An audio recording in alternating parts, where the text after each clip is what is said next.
Are you already bored and summer's just started? Do you find yourself scrolling on your phone all day, only to feel gross by the end of it because you didn't do anything? Do you have no friends? Dude. Oops. Do you spend all of your time at home alone with your stuffed animals? Are you kidding me? I fear this is getting a bit personal. Well, if you said yes to anything in this video so far, then this is for you. Aiden will be sharing a bunch of fun, creative, solo things to do that you can accomplish in the comfort of your own home.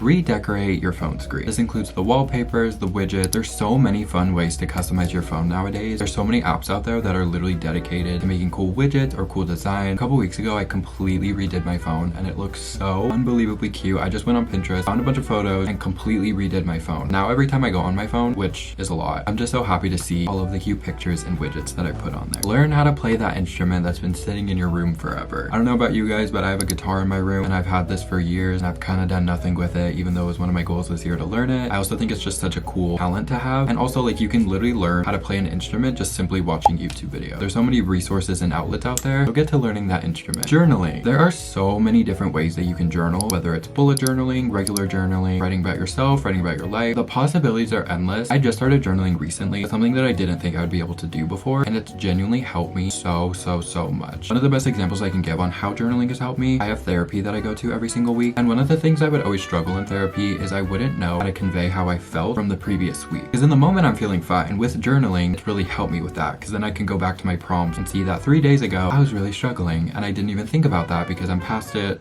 Kind of, or maybe I just swept it under the rug. If you struggle with journaling, I really recommend finding specific prompts, because sometimes it can feel a little overwhelming when you have such free reign to write about literally anything. Scrapbooking. I seriously love scrapbooking so much. I need to get back into it, but I used to be obsessed with it and I used to do it all the time. I'm someone who's super sentimental. I keep everything. I keep tickets, receipts, you name it, I'm gonna keep it. So scrapbooking is like my favorite thing in the world. Make some playlists. I love making playlists, especially right now. Making a summer playlist would be amazing. Make a car playlist for whenever you're a driver or you're on aux. I have playlists for everything. I have like a sleeping playlist, I have a happy playlist, I have a lot of Taylor Swift playlists because big Swiftie over here. But you can make a playlist for anything, for any emotion, and I also just think it's really fun to do. It's something simple, but I think it's fun and I like to do it. Deep clean your room. When I say deep clean your room, I mean deep clean your room. I mean wash those windows, wipe your desk off, vacuum your floors, literally clean your room so deeply. I also just love having a clean room. Can't get anything done or feel good about myself if my space is messy. A lot of the time, if you're not feeling good about yourself, probably because your space is not clean. Also, if you do end up doing this, even if you're not like a content creator, I think it's really fun to like time lapse it so you can watch it back and it's like this completely aesthetic, satisfying video. Rearrange your room. Now, obviously, not everybody has the money to go on a big shopping spree and buy all this new decor, but rearranging your room doesn't even mean completely revamping everything. Sometimes it literally means moving your bed from one side of the room to a different side of the room, or maybe rearranging your shelves. But sometimes just little changes and little gestures can feel, I don't know, kind of fun and exciting. Painting. You guys, there are so many different things that you can paint. I mean, you can really paint anything, like literally anything. You can paint canvases, you can paint CDs, you can paint vinyls, tote bags, books. Literally, the possibilities are endless. It looks a little silly,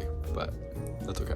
And you don't need to be a good painter either. If you go on Pinterest and just search up simple, easy painting ideas, there are so many options that I know you can do. Coloring books. Coloring books are seriously so therapeutic, and it's something scientifically proven to be good for your brain. Whether it's doing it in silence or playing music in the background, just simply sitting on your desk or your bed or wherever, putting your phone down and just coloring your life away. If you've never done it before, it might seem a little stupid and weird on how it can be therapeutic, but trust me, it's very therapeutic. Make some Pinterest boards. I love making Pinterest boards. Seriously, I could spend hours and hours on Pinterest. I have boards for everything. I have boards for what I want my dream apartment to look like, what I want my life to look like, tattoo ideas, literally everything I have a Pinterest board for. And I just think it's really fun. Create this little fantasy, go to this little secret garden in your mind, if you will, and have these visual representations of things that bring you a lot of joy. Start a YouTube channel. Seriously, if you're home alone all the time and you don't have very many friends, you are literally a YouTuber in the making. If you want something that's going to consume a lot of your time, but also is going to be super creatively fulfilling and an outlet for you to express your creativity, make a YouTube channel and make some YouTube videos. Let me tell you, this is a long process. The planning, the filming, the editing, the uploading, the thumbnails, it's a whole process and it takes a lot of time. But genuinely, if I didn't have this, I would be going crazy. I would have nothing to do with my time. And then also kind of to connect with making a YouTube channel, I think learning how to edit is genuinely such a good talent and skill to have. Obviously, it's not something you might need in the future, but I also think it's really cool to have. I don't want to say that it's easy because it definitely is like a long process and you also kind of have to have like a specific eye for this, but anybody can learn how to do it. I fully learned how to film and edit videos by the time I was 9 years old, and I did that all through my iPod Touch at the time. And the only way I learned how to do it was just by following a bunch of tutorials on YouTube. Make some jewelry. You can make necklaces, rings, bracelets, and there's also so many different ways that you can make those things. You can make stuff with clay, you can make stuff with beads and string. There are so many different things you can create out there. Rainbow loom. Guys, I'm saying it. We need to bring back rainbow loom. I know you still have your loom and probably 1,000 rubber bands. Seriously, I was doing this the other day. Guys, I'm gonna bring it back. It's so fun. Like, genuinely, I feel like I was back in, I don't even know what year it was, 2014, 2015. I was immediately transported back to that time period, and I was having the time of my life. Watch a movie. And when I say watch a movie, I mean like go all out, having a solo movie marathon. I have this really cool projector, which I understand most people probably don't have this, but I got it from Amazon. I'll link it in my storefront down below if anybody's interested. I love this projector. It's so cool. This is not sponsored at all, by the way. Very small, you plug it into the wall. You can project literally anything. It's so sick. Make some popcorn, get some snacks, and genuinely just have the best solo movie marathon that you could ever have. Clean out your closet. I know there's probably so many clothes in your closet that you have not worn in years. So why is it still in your closet? Why is it wasting space in your closet when you could be getting rid of those pieces and then making room for new pieces? It's just a question. No, but I did this the other day and it was very satisfying. And also now I have room to get more clothes and I have an excuse to buy more clothes, so a win-win, I'm telling you. Sell your clothes online. So after you clean out your closet, you can sell all of those pieces that you no longer wear anymore anywhere online. I mean, there's Depop, Mercari, Poshmark. There are so many apps out there that are dedicated to selling clothes to other people. So that way you can make some money from your old clothes and then go buy new clothes. Life hack. Have a self-care night. I know some of these things seem a little obvious, but when I say to do these things, I mean like full on go out with this stuff. Whether that means doing an everything shower, doing some face masks, taking a bath, journaling, just anything that feels like self-care to you and that is satisfying to you, go all out with it. Not only is it fun to do, but it's self-care. It's good for you. Get into your baking era and bake a cake. I love baking cakes so much. It's so fun. I love decorating and doing all these cool designs. I've literally been baking since I was like 8 years old.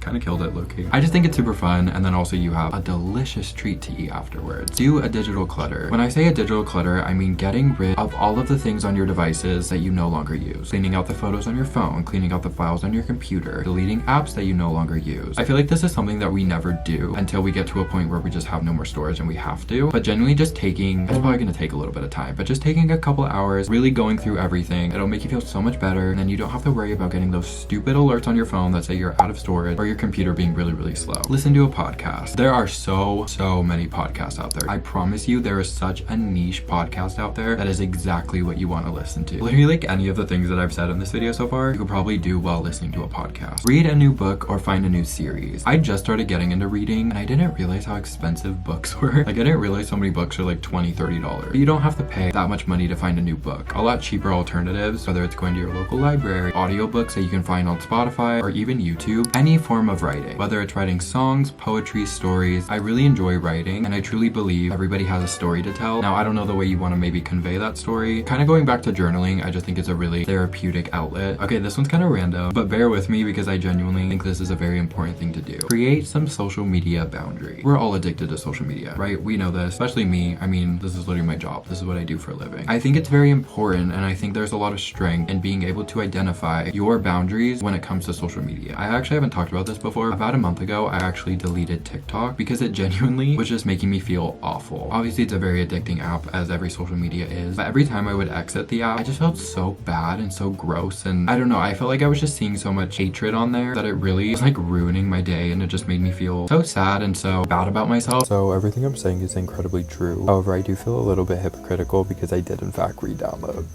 TikTok. Listen, this is my job, okay? I do social media for a living. However, everything I said still stands 100% true. I think we all need to have better boundaries with social media, and I'm still working that out. Especially with you, TikTok. I got a bone to pick with you because I'm just too sensitive. And when I say social media boundaries, I don't mean you need to just delete all of the app. Even something as small as, you know, unfollowing some creators that maybe, I don't know, make you feel a little insecure. Try some yoga routines. I've been trying to do yoga at least a couple times a week in the morning. I find it to be really fun. There's also so many tutorials on there if you literally just go on YouTube and search yoga routines. like there's literally like thousands of them. Make a vision board. I actually did this in one of my recent videos, so if you want to go watch me do that, you totally can. But I feel like there's this misconception that you can only make a vision board at the beginning of a new year, and I just made my very first vision board like 2 weeks ago, and genuinely I had such a blast doing it. I found it to be very therapeutic. I also put mine in my daily journal, so every single day when I go in my journal to, you know, write how I'm feeling, I see my vision board, and it just reminds me that the life that I want to live is so close to becoming a reality. And also, don't sell yourself short. Create a productive routine, whether this is a morning routine, a daily routine, nighttime routine. It honestly can be really fun to create a routine and then try to stick to that. It's also great because it's something that practices discipline, and I feel like everybody could benefit from that. Write letters to people or your future self. Maybe it's because I'm very sentimental, but I love the idea of writing letters. I love writing cards to people, and I also feel like when you're the person receiving the letter or receiving the card, it's like the best feeling in the world. But you know, if you don't have anybody you're really interested in writing a letter to, you can always write one to yourself. You can write yourself a little note, put it in an envelope, then put on the envelope like don't open until a year later, or 2 years later, or 5 years later. It's really cool because then you have this like little time capsule. Find some fun crafts. You guys, there are so many easy DIY projects that you can do out there from your home with things that I feel like you probably already have. I've been doing DIY projects since I was very little. And mine looks something like this. It doesn't look the coolest now, but it will later. Here's the finished product. These are so cool and so customizable. Yeah,